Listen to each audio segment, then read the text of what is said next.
आज लोग दुखी क्यों हैं? क्योंकि आज लोगों के अंदर भक्ति बिल्कुल नहीं है, शून्य है। अरे भक्तिहीन व्यक्ति वैसा ही है जैसे बिना नाक की कोई स्त्री हो। एक सुंदर महिला है, सारा श्रृंगार कर लो और बाद में उसकी नाक काट लो, तो बिना नाक के उसकी सुंदरता कोई काम करेगी? जैसे बिना नाक की नक कटी महिला अशोभनीय है, उसी प्रकार बिना भक्ति के मनुष्य अशोभनीय है, उसकी कोई शोभा नहीं है।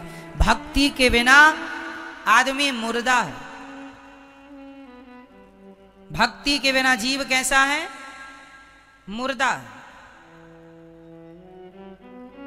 इसलिए भक्ति हमारी नाक है। तो भक्ति जीवन में हो। आजकल लोग भक्ति की परिभाषा ही बदल चुके हैं। आज लोग भक्ति क्या मानते हैं? 2 अगरबत्ती जला देते हैं, उन्हें लगता है पूजा हो गई, यही भक्ति है। 2 अगरबत्ती जला दिया, भक्ति मान लेते हैं। ना जी, ये भक्ति नहीं है। भक्ति क्या है? भक्ति की परिभाषा क्या है? भक्ति का मूल अर्थ क्या है? ये जरा समझने की बात है। किसे कहते हैं भक्ति? भक्ति का अर्थ सिर्फ 2 अगरबत्ती नहीं है। अगरबत्ती तो हम सनातनियों को जलाना ही नहीं चाहिए। हिंदू धर्म में अगरबत्ती में बांस होता है, पर हम हिंदुओं को बांस नहीं जलाना चाहिए। हमारे यहाँ बांस की पूजा होती है। हर छठ महुलिया को किसकी पूजा होती है? बांस की पूजा होती है। आप लोग करते हैं, वंश पूजा बोलते हैं। हर छठ महुलिया को बांस की टोकनी भी देना लेना लोग करते हैं। तो बांस नहीं जलाते हमारे यहाँ। हमारे यहाँ धूप जलाने की पद्धति है। क्या जलाना चाहिए? अगरबत्ती नहीं। क्या जलाना है? धूपम समर्पयामी है, अगरबत्तिम समर्पयामी नहीं है। धूप दीप तुलसी से राजी सत्य देवा। धूप दीप है तुलसी से। यहां अगरबत्ती नहीं है। अगरबत्ती तो लोगों ने अपनी सुविधा के अनुसार जलानी शुरू कर दी, क्योंकि पहले जमाने में धूप ऐसी आती थी कि उसको हाथ से जरा मसलना पड़ता था, तो लोगों के हाथ गंदे होते थे। तो अब तो सूखी धूप भी आ गई। अगरबत्ती नहीं जलाना चाहिए। लेकिन आजकल लोग अगरबत्ती जला के लोगों को लगता है हम पुजारी, बहुत बड़े भक्त हैं हम भगवान के। हमारी माताएं 1 लोटा जल चढ़ाती हैं माता जी को, उनको लगता हम बहुत बड़ी भक्त हैं। नवरात्रि चल रही है, माताओं का हाथ पूज पाए तो पूज पाए, माता जी तक नहीं तो शेर के मुंह में ही मिठाई चिपका देती हैं। माता जी के मुंह तक हाथ पहुंचता नहीं है। नहीं, माता जी के मुंह को ही बिगाड़ दे पूरा मिठाई चिपका चिपका के। माताओं को लगता मिठाई चिपका देंगी तो मां खा लेंगी। शंकर जी के मंदिर में नंदी जी के मुंह में चिपकी रहती है मिठाई, माताएं चिपका देती हैं। आपके घर में माता जी की फोटो है, उस फोटो के माथे पे ऐसा तिलक लगाया, ऐसी रोली लगाई, कुमकुम लगाया कि माता जी का फोटो से माथा ही गायब हो गया, खत्म, डिलीट हो गया। और इसको वो समझती हैं कि ये हमारी भक्ति है। ये भक्ति नहीं है, पागलपन है, मूर्खता है। बिना ज्ञान की भक्ति किस काम की? भक्ति क्रिया का नाम नहीं है, समझो। तिलक लगाना ये क्रिया है, हम कर रहे हैं ना, हमसे क्रिया हो रही है। तिलक लगाना, धूप फूल चढ़ाना, फलानी चीज चढ़ाना, नारियल चढ़ाना, मिठाई चढ़ाना, जल चढ़ाना, ये क्रिया है। जबकि भक्ति का क्रिया से कोई लेना देना नहीं। भक्ति क्या है? भक्ति की परिभाषा क्या है? भज सेवायाम धातु से भक्ति बनती है। नारियल चढ़ाना भक्ति नहीं है, मिठाई चढ़ाना भक्ति नहीं है। पैसा चढ़ाना भक्ति नहीं है।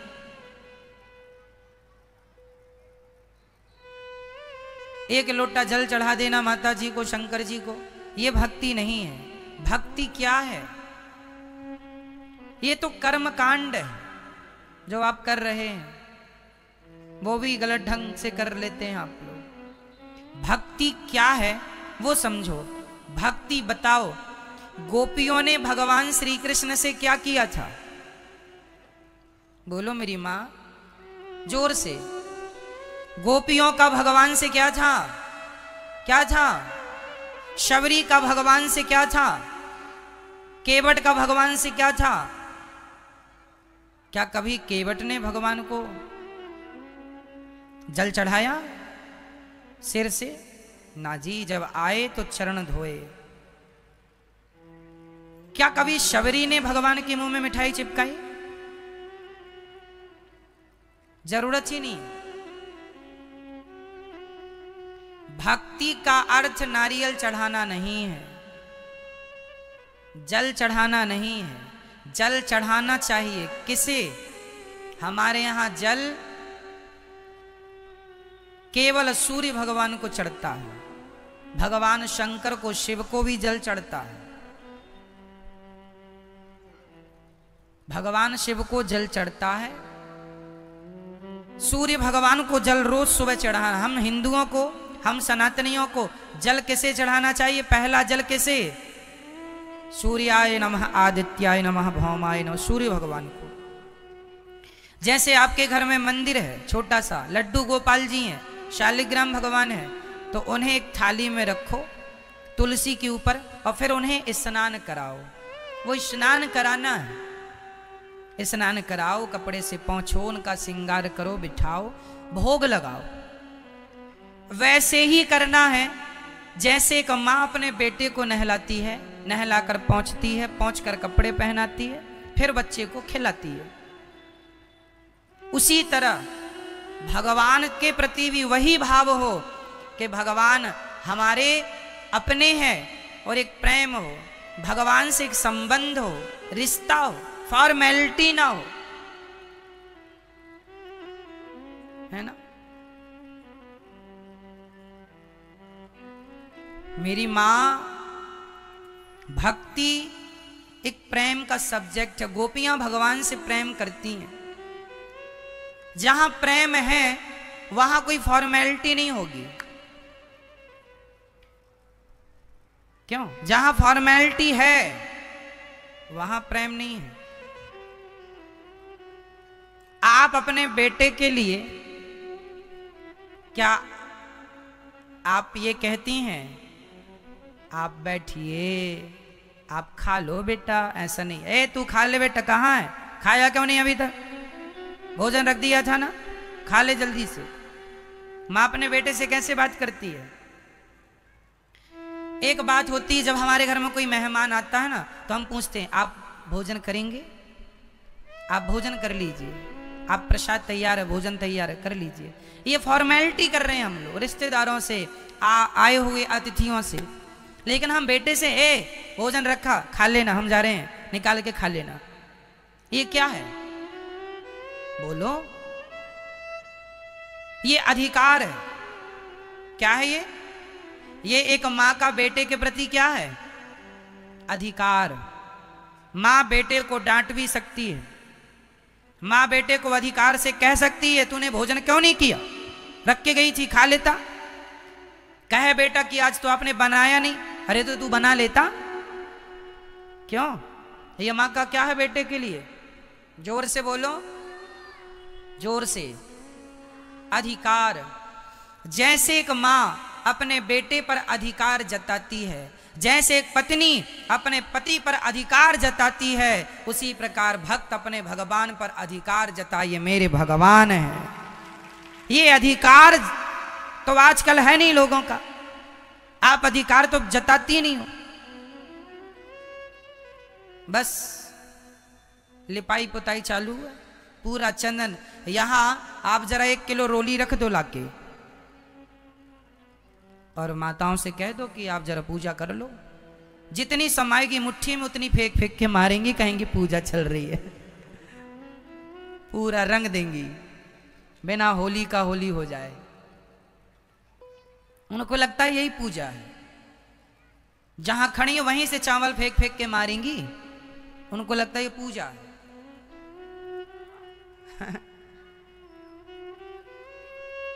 ये सब फॉर्मेलिटी, इसकी कोई जरूरत नहीं है, इसकी कोई जरूरत। भगवान से सच्चा प्रेम हो बस। कैसा प्रेम हो? विशुद्ध।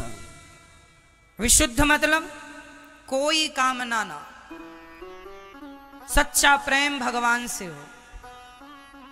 आजकल तो हमारी माता 16 सोमवार व्रत रखती हैं, 17वीं सोमवार हिसाब करने पहुंच जाती हैं। हाँ भोलेनाथ जी 16 सोमवार हो गए हैं, बहू के बेटा ही हो, 16 सोमवार का ये फल दो हमें, है ना। माताओं, केवल माताएं नहीं, पुरुष भी इसमें सम्मिलित हैं। ये भक्ति नहीं है। आज लोगों ने भक्ति की परिभाषा ही बदल दी है। आज लोग भक्ति को अपने स्वार्थ से जोड़कर देखते हैं। यदि आदमी का स्वार्थ सिद्ध हो जाता है तो लोग कहते हैं भगवान अच्छे हैं, यदि स्वार्थ सिद्ध नहीं होता तो लोग भगवान को भी गालियां देने लग जाते हैं। अरे भगवान तो झूठे हैं, हम तो भगवान को नहीं पूजते, ऐसा लोग कहते हैं। हम तो नहीं मानते, भगवान ने हमें क्या दिया। कुछ देंगे तब तक भगवान को मानेंगे, कुछ नहीं देंगे तो भगवान की कोई वैल्यू नहीं करते लोग। इसका अर्थ है ये भक्त नहीं, ये स्वार्थी है। इसलिए क्या हो और क्या ना हो, भगवान से क्या हो? प्रेम हो, और वो भी निष्काम प्रेम, विशुद्ध प्रेम। हे प्रभु, मैं आपसे कुछ नहीं चाहता, कोई कामना नहीं है, भगवान से केवल सच्चा प्रेम कीजिए। सच्चा प्रेम। एक पत्नी अपने पति से सच्चा प्रेम करे और कभी कुछ ना मांगे, एक पति अपनी पत्नी से सच्चा प्रेम करे, कभी कुछ ना मांगे, तो फिर देखो इनका जीवन कितना सुंदर होता है। लेकिन आजकल लोग प्रेम करके कुछ मांग लेते हैं, तो फिर वो प्रेम नहीं, वो तो आप अपने स्वार्थ के लिए एक दिखावा कर रहे थे। क्यों जी? कोई आपसे प्रेम का दिखावा करके कुछ मांग ले तो परिणाम तो यही निकला कि वो जो प्रेम दिखा रहे थे वो प्रेम नहीं था, वो छलावा था। एक्चुअली आपको तो अपनी एक इच्छा पूरी करनी थी, स्वार्थ पूरा करना था। तो देखो, भगवान से प्यार हो, भगवान से व्यापार ना हो। अब आप कहेंगे, आपका एक सवाल और खड़ा होगा कि महाराज जी फिर भगवान से हम कुछ, तो भगवान से ही तो मांगते हैं, और किससे मांगने जाएं? हाँ, भगवान से ही मांगना चाहिए और किसी से नहीं। एक तरफ हम कह रहे हैं कि भगवान से मांगना चाहिए, और दूसरी तरफ हम ये भी कह रहे हैं भगवान से नहीं मांगना चाहिए। तो ये बातें कैसे लागू होंगी, जरा समझिएगा। बात हम ये कहना चाह रहे हैं कि जो व्यक्ति भगवान से सच्चा प्रेम करता है और कोई कामना नहीं रखता, उसे कभी कुछ मांगने की जरूरत ही नहीं पड़ती। बिना मांगे भगवान उसकी सारी इच्छाएं, सारी जरूरतें अपने आप पूरी कर देते हैं। कोई कामना ना हो, मैं अगर मांगूं तुम्हें तुम न देना मुझे, वरना प्रेमी नहीं भिखारी बन जाऊंगा। मैंने आपके घर काम किया और आपने मुझे पैसा दे दिया, तो ये तो मजदूरी है ना। क्यों जी, ये क्या हुआ? मजदूरी है। उसी तरह आपने 16 सोमवार का व्रत रखा और 17वीं सोमवार को कहा हे भगवान ये दे दो, तो ये क्या भगवान ने दे दिया, तो वो तो मजदूरी पूरी हो गई कि आपने किया तो आपने ले भी लिया, हिसाब बराबर। भगवान से सच्चा प्रेम कीजिए, भगवान की पूजा कीजिए, भगवान के लिए आंसू बहाइए। भगवान से सच्चा प्रेम वैसा जैसा माँ बेटे से करती है करिए, पर कोई चाहत ना हो, निष्काम। जैसे माँ अपने बेटे की सारी सेवा करती है, नहलाती धुलाती, मल मूत्र धोती है, कपड़ा पहना कर स्कूल भेजती है, बीमार पड़ी हो तो भी बच्चे का काम करती है। बताओ जरा, माँ का बच्चे से स्वार्थ क्या है? माना कि कभी बुढ़ापे में ये स्वार्थ जाग जाए कि बेटा मुझे गिलास भर पानी पिलाए और 2 रोटी खिलाता रहे, तो ये तो बेटे का फर्ज है ही, उसे तो करना ही चाहिए। पर सच्ची बताएं, माँ जो अपने बेटे का काम करती है ना, उसमें माँ का कोई स्वार्थ नहीं होता। होता है? सारा काम करती है। जितना काम माँ करती है अपने बेटे के लिए, उतना काम यदि कोई नौकरानी से कराओगे तो बेटा उस नौकरानी को सारी जिंदगी कमा कमा कर ला कर देगा तो भी उसका ऋण ना उतार पाएगा। अरे माँ की जगह नौकरानी यदि तुम्हारा काम करे तो तुम उसके भी ऋणी हो जाओगे। तो माँ ने तो तुम्हें 9 महीने पेट में रखा है। बेटा कितना भी कुछ करके सिर काट के माँ के कदमों में रख दे तो भी कोई बेटा धरती का माँ का ऋण ना चुका पाएगा। ऐसा प्रेम करती है माँ, जितना प्रेम माँ अपने बेटे से विशुद्ध प्रेम करती है, वही प्रेम यदि एक भक्त अपने भगवान से करने लग जाए तो कोई चाहत रह ही नहीं जाएगी। आप कहते हैं भगवान से हमने ये मांगा ये मांगा, मत मांगो, प्रेम करो बस। वो अपने आप जान लेंगे कि मेरे भक्त को, जैसे माँ छोटे से बच्चे को जान जाती है कि कब से भूख लगेगी, कब से पानी चाहिए, कब से भोजन चाहिए, अपने आप माँ बिना कहे बच्चे के भाव को समझ लेती है। उसी प्रकार बिना कहे भगवान अपने भक्त के भावों को समझ लेते हैं। मांगना नहीं पड़ता, मांगे से मरना भला, मत मांगो कोई भीख, बिन मांगे मोती मिले, यह सतगुरु की सीख। भगवान से क्या करना है? केवल सच्चा, केवल प्रेम। रामचरितमानस में भी यही लिखा है, राम ही केवल प्रेम प्यारा, जान ले ये जो जान निहारा। केवल प्रेम चाहिए। प्रेम कैसा है? अच्छा मुझे एक बात बताओ, एक बाप के 4 बेटे हैं और 4 में बाप एक बेटे का नाम ज्यादा लेता है, तो उस बेटे का नाम ज्यादा ले रहा है, इससे अर्थ क्या निकल रहा है? कौन बताएगा इस बात को? एक बाप के 4 बेटे हैं, 4 में एक का नाम बाप ज्यादा लेता है, तो बताइए उसका बार बार नाम लेने का अर्थ क्या है? बोलो मेरी माँ। अर्थ ये है कि उस बाप को उन 4 में उस बेटे से ज्यादा प्रेम है जिसका वो बार बार नाम। क्या ये सत्य है? बोलो हाँ या ना। एक बाप के 4 बेटे हैं, बाप एक बेटे का नाम ज्यादा लेता है, मतलब बाप को उस बेटे से सबसे ज्यादा प्रेम है। अरे जिसको जिससे प्रेम होता है वो उसी का नाम ज्यादा लेता है। यदि आपको भगवान से प्रेम है तो भगवान का नाम ज्यादा लिया करो। बोलो जय श्रीमन नारायण। अपना कल्याण चाहते हो तो भगवान से प्रेम करो। मर जाओगे, भगवान का नाम नहीं निकला और संसार का चिंतन करते करते मर गए, नरक जाना पड़ेगा। नरक जाने से बचना चाहते हो तो भगवान की शरण में आओ। और हम ये नहीं कहते कि आप काम छोड़ दो, हम ये नहीं कहते कि आप साधु बन जाओ, ना जी। हम ये कहते हैं कि काम बराबर करो, काम खूब करो, पर काम करते हुए भगवान का स्मरण बनाए रखो। किसान हो, खेती करते हो तो खेती करते रहो और श्रीमन नारायण श्रीमन नारायण श्रीमन नारायण का जाप करते रहो। सीताराम सीताराम, राधे श्याम राधे श्याम, जो तुम्हें अच्छा लगे वो जपते रहो। काम करते रहो और नाम जपते रहो। मैया बर्तन धुलती रहो और नाम जपती रहो। श्रीमन नारायण श्रीमन नारायण श्रीमन नारायण। अंत में ना पति काम आएगा, ना पुत्र काम आएगा। अजामिल का ना पुत्र काम आया, ना पत्नी काम आई। अंत में भगवान के मुंह से नारायण का नाम निकल गया, वही काम आएगा।